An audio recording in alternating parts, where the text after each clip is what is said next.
जिला प्रशासन की मनमानी के चलते इंदौर शहर के सबसे बड़े मेडिकल कॉलेज और प्रदेश के सबसे बड़े अस्पताल एमवाईएच को 100 से ज्यादा देहदान होने से वंचित रहना पड़ा। मनमानी का आलम ये रहा कि हजारों यूनिट रक्तदान होते होते रह गया।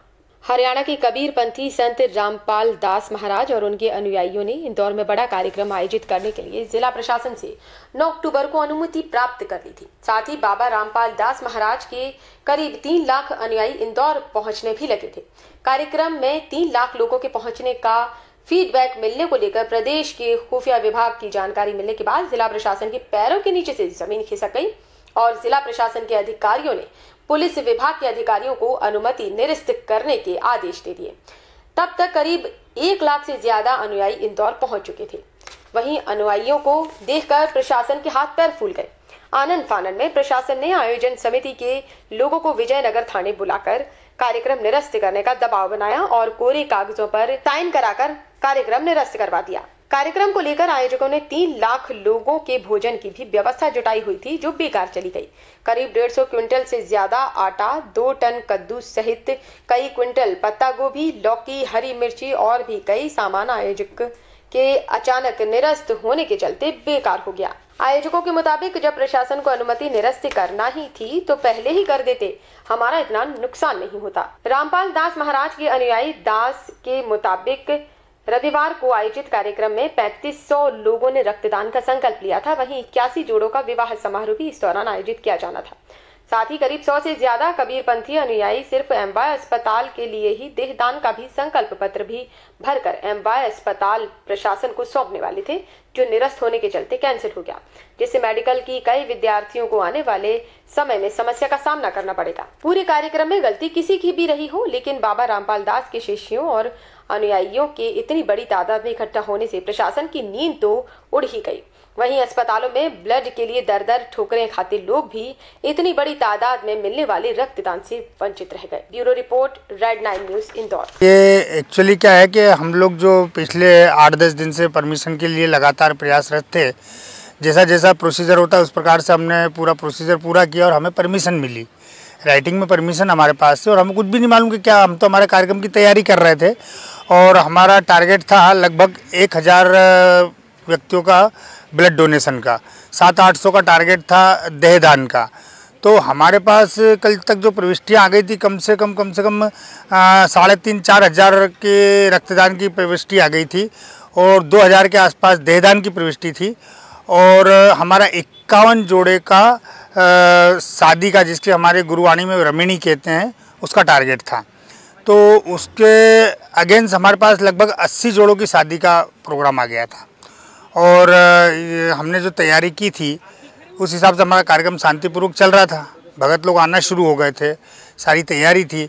अब कल अचानक हमको टीआई साहब का फ़ोन आया कि आप लोग के बैनर पोस्टर थोड़ा अंदर करिए, ये वो हमने अंदर कर लिया जैसा उन्होंने बताया।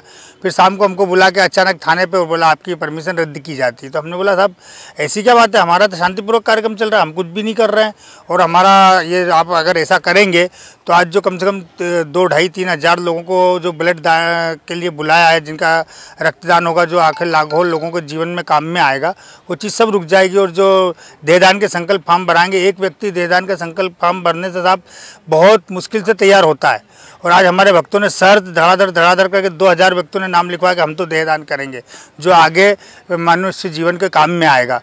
ये सब हमने साहब लोगों को, टीआई साहब को, सीएसपी साहब को निवेदन किया कि साहब आप कैसे करके आपके कारण क्या है। तो उन्होंने बोला नहीं, हमको ऐसा लग रहा, अनुमान हो रहा कि आपके पास संगत बहुत आ रही है, भीड़भाड़ बहुत है और हमारे पास बल नहीं है और खुफिया विभाग की रिपोर्ट है, भोपाल से आदेश है, इसलिए हम आपकी परमिशन रद्द कर रहे हैं, आप कार्यक्रम नहीं कर सकते।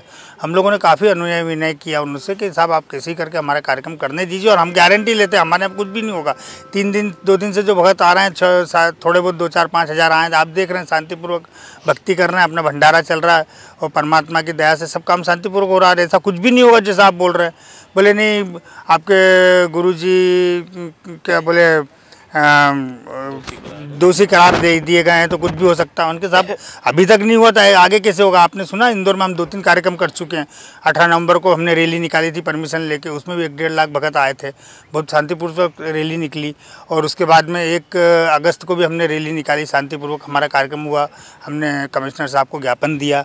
बताइए आज तक कभी भी कुछ भी हमारे भक्तों की तरफ से होता हो तो सारा बार निवेदन किया, लेकिन उन्होंने नहीं माना। हमने ये भी कहा कि साहब देखिए आज 2-4 हज़ार लोगों का देहदान होता है, रक्तदान होता है, कितना बड़ा नुकसान होगा। ये भी हमने को बताया कि हमने खाने का सामान इतना मतलब कुंटलों 100-150 कुंटल आटा, सब्जी आ गई थी ढेर सारी। आप लोग देखिए इधर हमारा बहुत सारी सब्जियां पड़ी है और लकड़ियां मंगवाई, भक्तों ने सेवा करी। इस ग्राउंड में 1000 भगत रोज़ घास निकाल रहे थे। 8 दिन में ग्राउंड तैयार करा, धूप में पानी पी के बहनों ने और भक्तों ने तैयार किया। आप इसका भावना को ठेस ना पहुंचाएं सर। तो लोग भूखे यहाँ से माइयाँ वगैरह सब भूखे और रोते हुए गए, क्योंकि हमारे इसमें आप जैसे आदेश आता कि नहीं भैया कार्यक्रम कैंसिल हो गया, आप अपने अपने घर जाइए, तो कोई पलट के ये भी नहीं पूछता क्यों। आदेश आया, जाना है, चल देंगे। तो ये सब चीज़ें देख के हमको बहुत दुख हुआ और प्रशासन से हमने बार बार निवेदन किया कि साहब आप सहयोग कीजिए, हम कार्यक्रम को सफल बनाएंगे और आप गलत कहीं भी नहीं होगा। प्रशासन, चूँकि हमें ऐसा लगता है कि प्रशासन को गलत संदेश गया कि साहब भीड़ भाड़ बहुत है और जैसा दुनिया में होता आता भीड़ भाड़ होती है और दंगा फसाद होते हैं, ऐसा वैसा उनको गलत फहमी हुई प्रशासन को, जो हमारे कार्यक्रम को विश्वास नहीं कर पाया या उनको न्यूज़ गलत मिली। अगर ऐसा होता वो सामने बैठ के देखते रहते। हम लोगों ने ये भी बोला कि साहब अगर ऐसा तो हम आपके पास में बैठते हैं, अगर कुछ भी होगा तो हम 5 व्यक्ति जो हमके नाम से, आप हाथों हाथ हमको रोक दीजिए, हम आपके अरेस्ट हो जाएंगे, हम हर तरह से तैयार हैं। जी, मेरा सुरेश दास नाम है जी।